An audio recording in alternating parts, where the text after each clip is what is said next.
If your non-negotiable schedule is 9 a.m. to 9 p.m., then show up like a good employee of your business at 8:50. If you're on time, you're late. Control your schedule. Have discipline. Non-negotiable. 12 things that you can do to have the best month of your entire career. So let's talk about it. Number one, control your schedule. This sounds so simple and it sounds so micro, but if you can control your schedule, guys, it's gonna lead to macro results in your business. I think one of the problems that I see oftentimes when I'm looking at someone's business or I'm scanning someone's business is they look at how many hours they're working, but they're not paying attention to how much work is in their hours. Let me say it again. So they pay attention to how many hours they're working, but they're not paying attention to how much work is in their hours. So we need to become effective with our scheduling. We need to become effective with our calendar. And we need to allow our calendar to become our boss. See, a lot of us stepped into business, into our sales, and we're an independent contractor. And so now it's like, hey, I'm an independent contractor. I get to control when I show up. I get to control when I go home. I get to control all of these things. And the problem is yes, you get to control it, but by you controlling it and not having discipline over your schedule and discipline over your calendar, what's happening is you are controlling it and nothing is happening. Growth is not happening. And so we need to become disciplined when it comes to our calendar. A couple things that will help you just when it comes to your calendar. Color coordinate it. Guys, we want you to grow in all areas of your life. I don't want you to just do well in business. I want your family to thrive, your faith to thrive, your fitness to thrive. I want you to be able to enjoy yourself as you're building this business. So color coordinate your calendar. If I'm meeting with family, maybe it's green. If I'm doing business, maybe it's red or maybe it's blue or maybe it's yellow, whatever it might be. But color coordinate your calendar to make sure that every single day, all 5 F's are improving and all 5 F's are getting better. That's the first part of controlling your calendar. The second part of controlling your calendar is not everything requires an entire hour. Not everything requires a 30-minute Zoom. Not everything requires for you to even be on Zoom. Some things can be addressed over a phone call. Yet what do?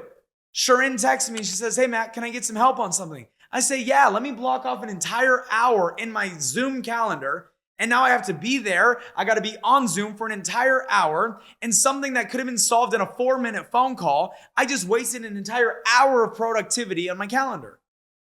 So I got to be effective with my scheduling. Is this a 15-minute appointment? Is it a 5-minute phone call? Is it a 30-minute Zoom? Does this need an hour and a half of my time? How much of my time is actually required here? Third part of your schedule is that it needs to be non-negotiable. It needs to be non-negotiable. We need to build what we call a non-negotiable schedule. Well, Matt, what is a non-negotiable schedule? A non-negotiable schedule is a schedule that you do not negotiate with. Ain't that something? A non-negotiable schedule is a schedule that you do not negotiate with. When I came into business, I had a non-negotiable schedule of 9 to 9, a 12-hour day, which I consider a half day. Not a full day, a half day. So I go 9 to 9, 9 a.m. to 9 p.m. Well, Matt, what if all of a sudden you show up one day and you don't have any appointments on the calendar? Because there was a lot of those days, especially when I was building my business from the ground up. There were so many days where I had nothing on my calendar. But I would make sure that I was in my office from 9 a.m. to 9 p.m., no matter what. No matter what, even with no appointments on the calendar. And so when people say, Matt, what did you do between 9 and 9? I figured out something to do to make sure that my next day was not available from 9 to 9. I would much rather have a day where I am every minute on the minute than have a day with nothing on it. Because a day with nothing on it goes by slow and is boring. And a day that's every minute on the minute, yes, there can be stressful at times, but the fact of the matter is those are the days that I'm most proud of. Those are the days that fly by the fastest. And those are the days where we have the most fun. So my non-negotiable schedule was 9 a.m. to 9 p.m. And even though I was an independent contractor, even though I called myself a business owner and an entrepreneur, I was not allowed to show up at 9:05. For those of you who served our country, what happens if you're required to be there at 5 and you show up at 5:20? You're going to be mopping the cement in the rain. You're going to be mopping the bottom of the pool. Why? Because you showed up late. So you're willing to show up on time to something that's not even yours, yet you're not willing to show up on time to something that your children are going to get to inherit? Does that make a lot of sense as a business owner, as an entrepreneur? Some of us treat our jobs with more respect than we treat our own business that our children get to inherit. If your non-negotiable schedule is 9 a.m. to 9 p.m., then show up like a good employee of your business at 8:50. So by the time 9 a.m. hits, you're already ready to be in the game. If you're on time, you're late.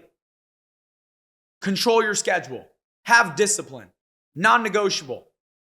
And last thing I would say on the schedule is make sure that you have a power hour. A power hour every day. An hour blocked off in your calendar dedicated to the growth of your agency, where all you do is focus on recruiting and finding new talent to bring into your agency so that way you can train them, equip them to distribute more product and distribute more of what it is that we do. Number 2, control the controllable. Control the controllable. Do you know what you can't control? What everyone in your team does. But do you know what you can control? Your schedule, which is what I just talked about, your attitude and your positivity. You can control how many personal directs you get every month. You can control the amount of personal production that you do every month. And you can control your personal cash flow every month. You cannot control what everyone else does. But what you can control is you. Control the controllable. See, how many of us right now, we're building our agency and we're trying to get our teams to do things, but we haven't even gotten ourselves to do it, have we? The problem with leadership is that it's monkey see, monkey do. So if monkey see, you do nothing, then monkey will also do nothing. It's monkey see, monkey do. What example are you showing to your people? Number 3, daily personal development. When you're growing, your income grows. If you are not growing, don't expect your income to grow. If you are not getting better, neither will your income. Here's the power of personal development. When you are reading books and or listening to audios or just trying to improve and get better, that message lingers throughout your mind and everything else that you do. So if I'm in the gym this morning and I'm listening to an audiobook about how to improve, or I'm listening to an audiobook about habits, or maybe I'm listening to an audiobook about sales, or maybe I'm listening to an audiobook about leadership, then what message do you think is going to be lingering in my mind all day long? The message of leadership, the message of sales, the message of personal growth. And if that message is lingering through my mind all day long, what do you think the likelihood is that I'm going to do something that applies to the lingering message? So let me explain. If I'm listening to a sales book in the morning, don't you think most likely throughout the day, that message is going to linger and or pop up in my mind, and then that thought will then lead to me doing something that's sales related that grows my business? Or if I'm listening to a leadership book in the morning, don't you think at some point in that day, that message is going to pop up in my mind and I'm going to do something of leadership that grows the size of my business and my agency? Yes. So when we are personally developing every single day, that message lingers every day. And as that message pops up in our mind, we will tend to do things that are in alignment with that message. Number 4, the process of elimination. We need to declutter our mind. We need to declutter our calendar, and we need to declutter our relationships. Let me say it again. We need to declutter our mind. What are all the things that I'm thinking about right now? What are all the things that take up space in my mind? Guys, focus is not the process of prioritization. Focus is the process of elimination. See, most people think, oh, I'm focused on this. The problem is if I have 2 things that take up space in my mind, I still might prioritize something, and I might prioritize this over that, but that is still taking up space and energy in my mind, which means that I am not 100% dialed in on this. Make sense? So I might have A going on and I might have B going on. And even though I might prioritize A, the fact that B exists is going to distract me from A. And the sooner I eliminate B and the sooner I can put all my attention towards A, the faster I will explode the A. We need to declutter our mind from things that are just taking up space and energy. This is why you should hire a housekeeper as fast as you possibly can. This is why you shouldn't be cleaning your home. This is why you shouldn't be mowing your lawn. So we need to declutter our mind from the things that do not lead to growth. to the things that do not make our lives better. For me, if it's not my faith, my family, or my business, it can wait. Well, Matt, what about your health? I go to the gym at 5:30 a.m. in the morning. I just knocked that out super early. Is that a priority? Absolutely. But for me, I'm operating in my temple. That's foundational. I have to have that. If I don't have my health and I'm not alive, then I don't have a business to build. See, most people are like, I'm going to make it and then I'm going to invest it. Our philosophy was we want to make it, so I'm going to invest it now to buy back my time so I can then go make more. We got to declutter our relationships. What relationships are we just holding on to right now to hold on to? And it doesn't mean you're rude to somebody, doesn't mean you're disrespectful, doesn't mean you're mean. But there's nothing wrong with decluttering your relationships. If you look at the 10 people that you hang out with the most, what percentage of them make you want to become a better person every day? I would eliminate every one of them that doesn't make you want to become a better person every day. I would declutter them from your life.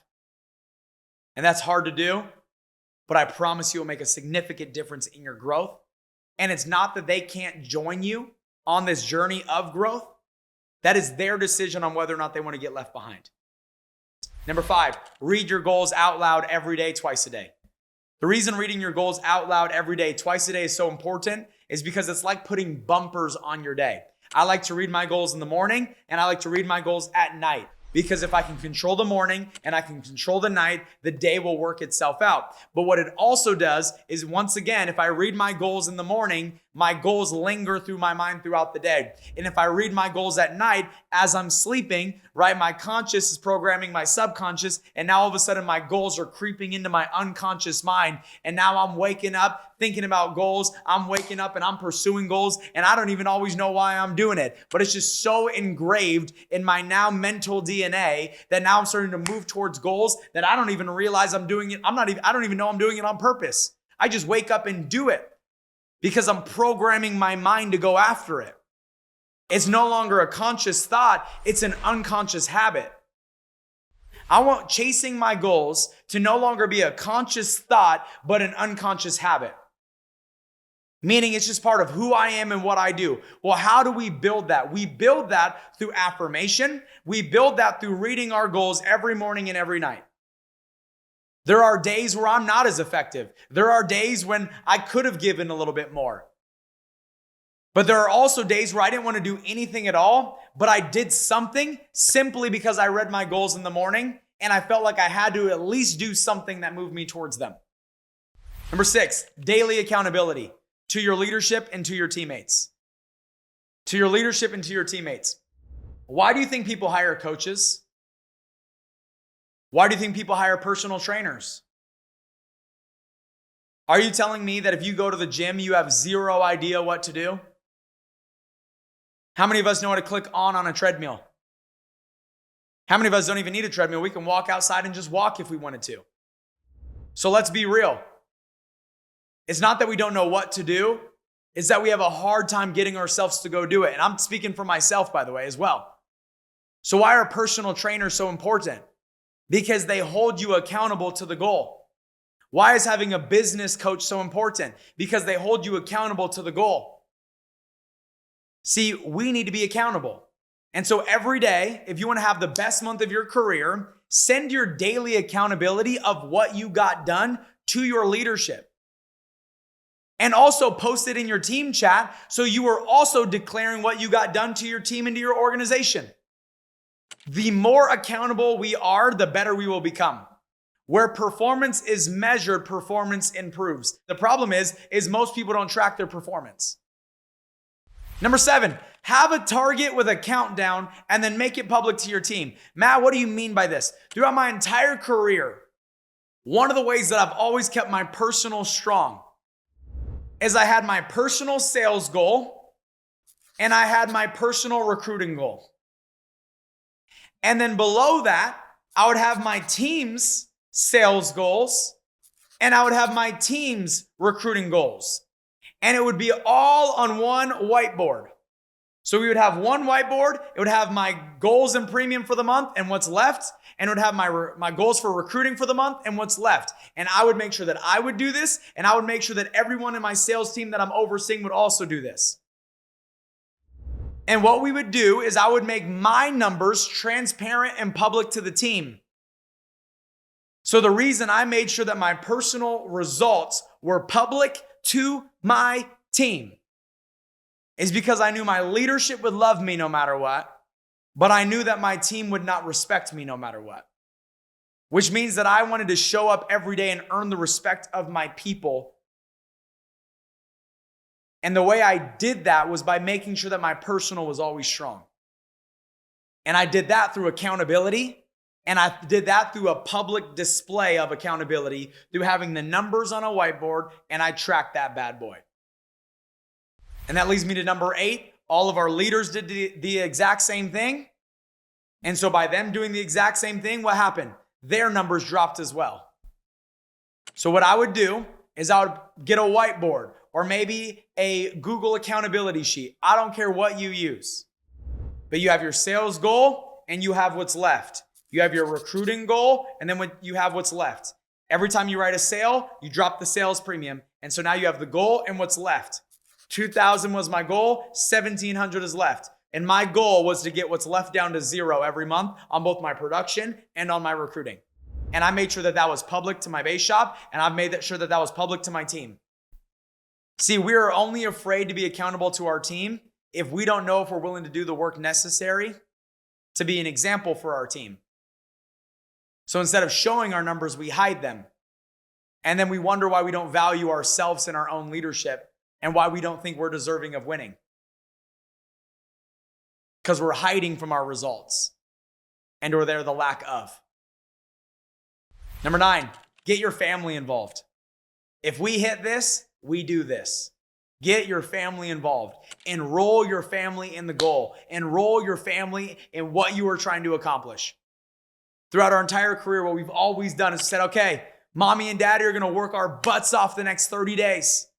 And there are going to be certain days where maybe we're working longer hours than normal. But here's the deal. If we hit this target, do you know where mommy and daddy are going? We're going to Disneyland with you. So we need to hit this goal. So we need your support. We need your encouragement. We need your love. We need your affection. We need you to be good girls.